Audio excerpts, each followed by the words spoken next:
Hello teachers, कैसे हैं आप सब। जैसा कि हमने लास्ट वीडियो में आपसे प्रॉमिस किया था कि अपकमिंग वीडियो में हम लेकर आएंगे आपके लिए स्टडी मटेरियल के लिंक्स।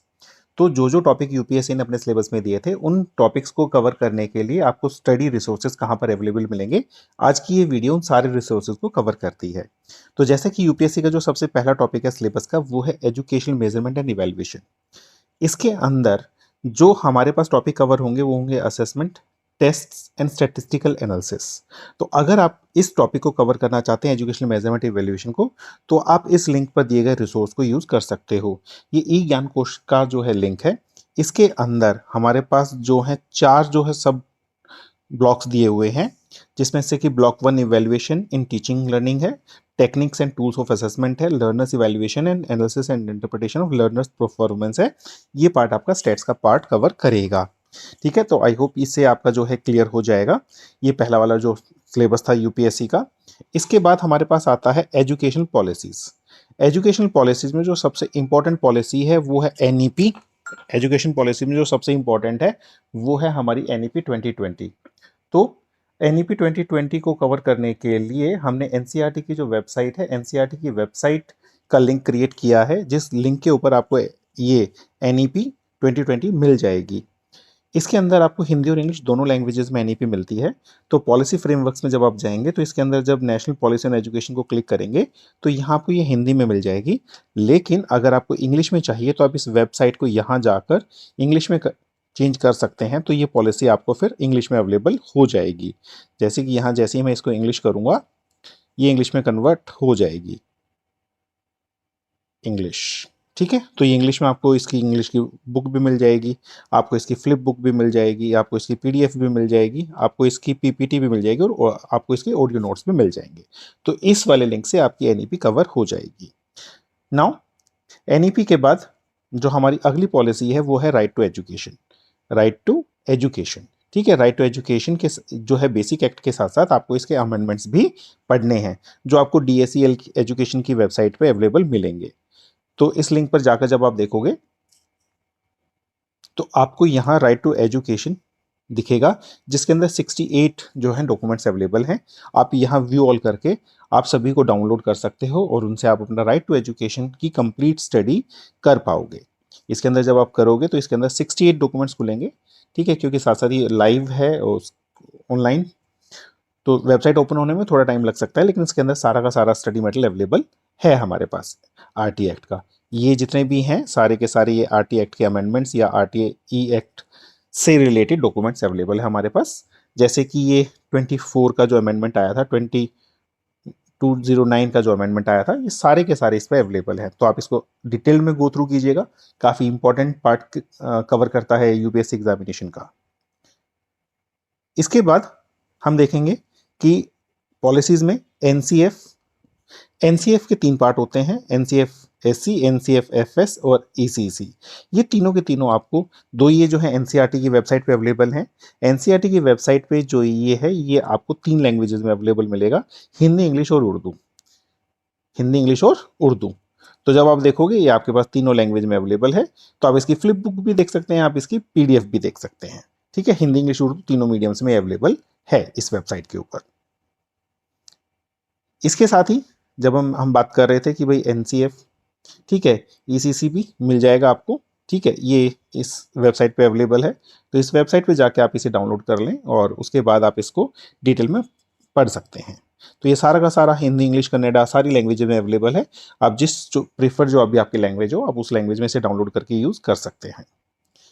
इसके बाद जो एसोसिएटेड पॉलिसीज होती हैं गवर्नमेंट ऑफ इंडिया की, जैसे परख है, ठीक है। तो जब हम परख के बारे में बात करते हैं तो परख की जो डिटेल्ड है वो एनसीईआरटी की वेबसाइट पर अवेलेबल है, और आप एनसीईआरटी की वेबसाइट पर जाकर परख से रिलेटेड सारा का सारा जो डिटेल स्टडी है वो यहाँ से कर सकते हैं। जैसे परख की फुल फॉर्म थी performance assessment review and analysis of knowledge for holistic development. ठीक है, तो परख एक इनिशिएटिव है गवर्नमेंट ऑफ इंडिया का, जो कि इस न्यू जो हमारे पास एनईपी है 2020 इसमें अवेलेबल आया है, इसमें इम्प्लीमेंट किया गया है। तो इससे रिलेटेड डिटेल्स आपको यहाँ मिल जाएंगी। परख के बाद हमारे पास है एकेडमिक बैंक ऑफ क्रेडिट्स, इसको भी आप यूज कर सकते हैं। ठीक है। उसके बाद है हमारे पास पीएम श्री, सीएम श्री एंड अदर सिमिलर जो इनिशिएटिव्स होते हैं। ठीक है। तो जो हमारे अदर जो इनिशिएटिव्स होते हैं उसके लिए उस दिन भी हमने आपको शेयर किया था लास्ट वीडियो में पीआईबी। ठीक है। पीआईबी को डायरेक्ट जो है आप उसमें मिनिस्ट्री ऑफ एजुकेशन डालेंगे, ठीक है, पीआईबी में जाकर, तो मिनिस्ट्री ऑफ एजुकेशन के जो भी लेटेस्ट इनिशिएटिव्स हैं ये आपको वहां अवेलेबल मिल जाते हैं। इसके साथ आगे चलते हैं। इसके बाद है हमारे पास एडमिनिस्ट्रेटिव एंड सीसीएस रूल्स। ठीक है।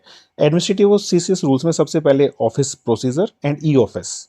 ये हमारा ऑफिस प्रोसीजर से रिलेटेड है ये वाला लिंक, और जो सेकंड लिंक है ये हमारा ई ऑफिस से रिलेटेड है। ई ऑफिस का जो टोटल कंप्लीट जो डिटेल्स हैं, कंप्लीट जो पीडीएफ एंड इसका जो मैनुअल है वो एजुडेल की वेबसाइट पे भी अवेलेबल है। तो जब आप ऑफिस प्रोसीजर में जाएंगे तो ऑफिस प्रोसीजर में आपको सब कुछ नहीं पढ़ना है। एक बल्कि वॉल्यूम है, वॉल्यूमनेस है 219 पेजेस का, लेकिन इसमें आपको सारे नहीं पढ़ने हैं। इसमें आपको जो पार्ट्स पढ़ने हैं मेनली वो आपको पढ़ना है, ये रिसिप्ट ऑफ डाक वाला पार्ट पढ़ना है। ठीक है। रिसिप्ट ऑफ डाक वाले पार्ट में हम क्या देखते हैं, पूरा का पूरा मैनेजमेंट ऑफ डाक रिसिप्ट, क्योंकि ऑफिस में डाक आएगी और डाक जाएगी, डाक की मूवमेंट्स होंगी। उसके बाद फाइल मैनेजमेंट सिस्टम की फाइल नंबरिंग कैसे होती है, फाइल की डॉकेटिंग कैसे होती है, फाइल मैनेजमेंट कैसे होता है, फाइल ओपन कैसे करते हैं, फाइल को ट्रांसफर कैसे करते हैं, ये सब चीज़ें। इसके बाद आपको पढ़ना है नोटिंग के ऊपर, क्योंकि being the head of the school आप कहीं ना कहीं नोटिंग को यूज़ करेंगे, being principal, vice principal, being DDO. ठीक है। आप जिस भी ऑफिस में बैठेंगे तो आपको ये नोट, व्हाट इज नोट, उसके बाद what are the guidelines for noting. ठीक है। Examination in section by the dealing officer, note को मतलब एग्जामिनेशन कैसे करना है। ठीक है। और डिस्पोजल क्या कैसे होगा किसी नोट का, और अगर डेविएशन है तो उसका रूल्स एंड रेगुलेशंस क्या होंगे। अगर आपका डेविएशन है नोट के अंदर, मतलब आप कह सकते हो कि आपको कुछ एड ऑन करना है या आपको डिफरेंट पॉइंट ऑफ व्यू देना है, तो आपको उसके लिए कैसी लैंग्वेज, क्या फ्रेमिंग करनी है, that will be shown here. ठीक है। उसके बाद ओरल डिस्कशन करना है। ओरल डिस्कशन हायर ऑफिसर से होता है तो क्या मार्किंग की जाती है, क्या नोटिंग की जाती है।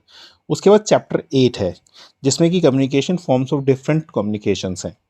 तो इंटर डिपार्टमेंटल कंसल्टेशन, जब दो डिपार्टमेंट होंगे एक फाइल से रिलेटेड तो कैसे कंसल्टेशन होगा। नोटिंग ऑन फाइल्स रिसीव्ड कैसे होगा। ठीक है।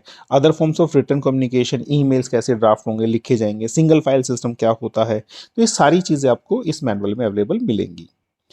तो ये आपका ऑफिस प्रोसीजर का पार्ट हो गया। लेकिन आज की डेट में सारा काम ई ऑफिस से होता है, तो आपको ई ऑफिस की भी कंप्लीट जानकारी होनी चाहिए, जो कि आप ई ऑफिस की वेबसाइट पे जाकर, ये एजुडल की वेबसाइट है जिसमें लिंक दिया गया है इसका पूरा का पूरा, इसमें आप फाइल मैनेजमेंट मैनुअल जाकर कंप्लीट इसकी डिटेल ले सकते हैं। तो यहाँ इसमें पीपीटी भी अवेलेबल है और ई ऑफिस के एफएक्यूज भी अवेलेबल हैं, जिससे कि आपके सारे डाउट्स क्लियर हो जाएंगे और आपको ई ऑफिस यूज़ करना और ई ऑफिस की इंपॉर्टेंस और ई ऑफिस की जो वर्क फ्लो है वो समझ में आ जाएगा। तो इससे आपका ऑफिस प्रोसीजर क्लियर हो जाएगा। इसके बाद है हमारे पास लीव रूल्स। तो लीव रूल्स के लिए हमने डीओपीटी सर्कुलर्स की को उठाया है। डीओपीटी सर्कुलर्स में जब आप जाओगे इस लिंक के ऊपर तो ये latest updated leave rules available है। ठीक है। तो आप इन लीव रूल्स को गो थ्रू करें जिसके अंदर डिटेल दी गई है किस कैटेगरी की कौन सी लीव होती है। ठीक है। कब आप कौन सी लीव ले सकते हो, लीव मर्ज हो सकती हैं नहीं हो सकती हैं, टेम्परेरी जो वर्कर होते हैं उनको लीव मिलेगी नहीं मिलेगी, दो लीव्स को कंबाइन किया जा सकता है या नहीं किया जा सकता है। तो इसके अंदर सारे रूल्स हैं आपके लीव से रिलेटेड, तो आपको ये लीव रूल्स पता होने चाहिए। लीव रूल्स के बाद अगर आप देखोगे कि जो जेम से रिलेटेड क्वेश्चंस भी आते हैं, यूपीएससी के एग्जामिनेशन में जेम से रिलेटेड क्वेश्चंस भी आते हैं। इस लिंक पर जाकर ये जेम की जो है पूरी की पूरी हैंडबुक ओपन हो जाती है, तो आप ये जेम की हैंडबुक को अच्छी तरह गो थ्रू कीजिए। इसके अंदर जेम से रिलेटेड जो भी रूल्स एंड रेगुलेशन है दे आर क्लियरली मेंशन्ड, लेकिन इसके साथ साथ जो अमेंडमेंट्स आते हैं टाइम टू टाइम वो जेम के नोटिसेस, जेम पोर्टल है उसके नोटिसेस में जाओगे तो आपको वहां से लेटेस्ट जो चेंजेस आ रहे हैं, बाइंग पावर बढ़ रही है, Q3 Q1 कैटेगरी वगैरह चेंज हो रही हैं, तो वो सारी डिटेल्स आपको वहां मिलेंगी। आपकी as a buyer responsibility, consigner responsibility क्या होगी। ठीक है, ये सारी चीज़ें आपको इस जैम के पोर्टल पे इस हैंडबुक में प्लस नोटिस के सेक्शन में जाकर आपको अवेलेबल मिलेंगी। इसके बाद है GFR। ठीक है, ये हमारे GFR है जो 31 जनवरी 2026 तक का जो है कंप्लीट है। जब आप इसे इस वाले लिंक से डाउनलोड करोगे तो आपको GFR के सारे रूल्स मिल जाएंगे। जो भी GFR में चेंजेस है वो आपको यहाँ पर अवेलेबल मिलेंगे, जिससे आप डाउनलोड करके GFR को अच्छी तरह अंडरस्टैंड कर पाएंगे। मैं इसे यहाँ डाउनलोड करके नहीं दिखा रहा हूँ क्योंकि ये डाउनलोड फाइल ही खुलेगी फिर। गवर्नमेंट कॉरस्पॉन्डेंसेस, कि अगर गवर्नमेंट में आपको लेटर वगैरह लिखने हैं या गवर्नमेंट से कॉरस्पॉन्डेंस करना है, गवर्नमेंट कॉरस्पॉन्डिंग करनी है, तो ये वाली जो लिंक है ये आपके बहुत हेल्प होने वाला है। टाइम ले रहा है, शायद नेट स्लो है, इस वजह से ये ओपन नहीं हो पाएगा। हो गया ओपन। ठीक है, तो इससे रिटर्न कम्युनिकेशन गवर्नमेंट ऑफिसेस, कि गवर्नमेंट ऑफिसेस में कैसे कम्युनिकेशन करना है, जिससे कि आपकी लेटर, ड्राफ्टिंग, ठीक है, और डायरी करना, मतलब पूरा का पूरा आपका जो ऑफिस प्रोसीजर है वो लगभग इससे आपका क्लियर हो जाएगा। ठीक है, इसमें आपकी जो कम्युनिकेशन स्किल्स हैं, नोटिंग ड्राफ्टिंग है, आपकी बहुत क्लियरिटी के साथ इसमें आप समझ पाओगे। इसके बाद हमारे पास है मिसलेनियस टॉपिक्स, जैसे RTI एक्ट है, तो जो सबसे पहला लिंक है वो CIC का है, CIC GOV का। ठीक है, जो सेकंड है वो RTI DOPT का है। तो दोनों पे जो RTI है, एक में इंग्लिश मीडियम में और एक में हिंदी मीडियम में है। ऐसे ही इसमें भी हिंदी और इंग्लिश मीडियम में हमने किया हुआ है। ठीक है, तो जब आप RTI इस पहले वाले लिंक पे जाओगे, CIC के लिंक पे, तो ये आपको RTI का जो बेसिक एक्ट था, ठीक है, जो ओरिजिनल एक्ट है उसकी PDF है। तो जब आप इस ओरिजिनल एक्ट को पढ़ोगे तो आपको इसका बेसिक एसेंस समझ में आएगा। इसके साथ ही अगर जब आप RTI DOPT के जाओगे तो DOPT में ये हिंदी में एक्ट दिया गया है कंप्लीट।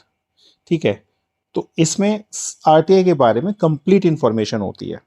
ठीक है, और RTI के साथ साथ CIC के जो बहुत इंपॉर्टेंट जो वर्डिक्ट्स होते हैं वो आप CIC की वेबसाइट पे जाके RTI से रिलेटेड वो वर्डिक्ट्स को भी पढ़ सकते हो। उसके बाद है पॉक्सो एक्ट, ये DCPCR की वेबसाइट पे अवेलेबल है, जिसमें पॉक्सो एक्ट के बारे में कंप्लीट डिटेल्स हैं। ठीक है, तो ये पॉक्सो एक्ट बहुत इंपॉर्टेंट टॉपिक है। ठीक है, तो इसको भी आप डिटेल में गो थ्रू करें। उसके बाद ये दिल्ली पुलिस की वेबसाइट पे भी अवेलेबल है ओरिजिनल एक्ट, ये ओरिजिनल एक्ट की कॉपी है। ठीक है, 2012 को जो पब्लिश हुआ है, 19 जून 2012 को, तो ये ओरिजिनल एक्ट की कॉपी है। ठीक है, तो इसमें जो है ओरिजिनल डिटेल्स हैं और इसमें इसके पार्ट बाई पार्ट डिटेल दी गई हैं, पार्ट बाई पार्ट डिटेल्स दी गई हैं कि पहले पार्ट ये है, दूसरा पार्ट ये है। ठीक है, तो इसको आप गो थ्रू करें। इसके बाद हमारे पास है पोश एक्ट।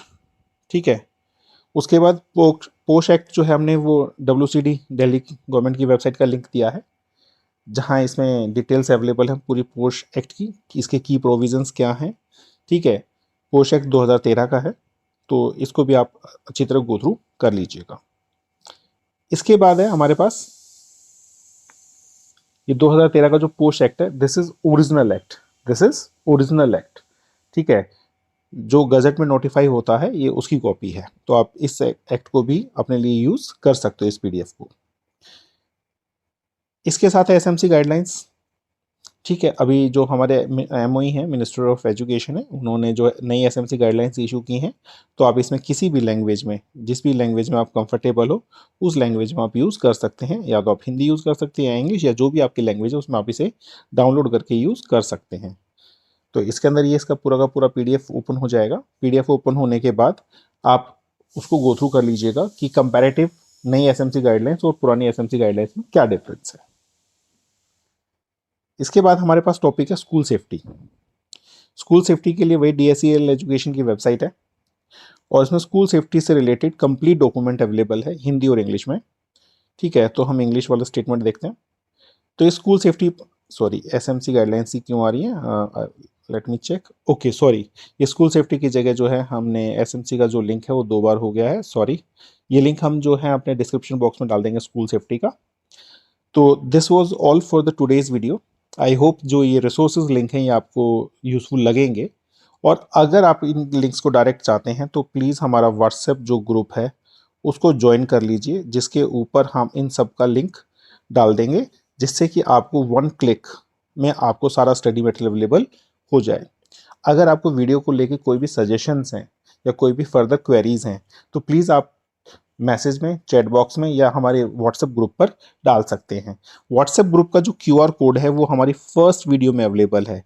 ठीक है, तो हमारे चैनल पे जाएंगे तो आप हमारी फर्स्ट वीडियो है जिसमें यूपीएससी वैकेंसीज के बारे में बताया गया था, उसके लास्ट स्लाइड के ऊपर, लास्ट पेज पे, वीडियो के लास्ट पार्ट में हमने क्यूआर कोड दिया है जिसे आप स्कैन करके हमारा व्हाट्सएप ग्रुप ज्वाइन कर सकते हैं। Thank you teachers.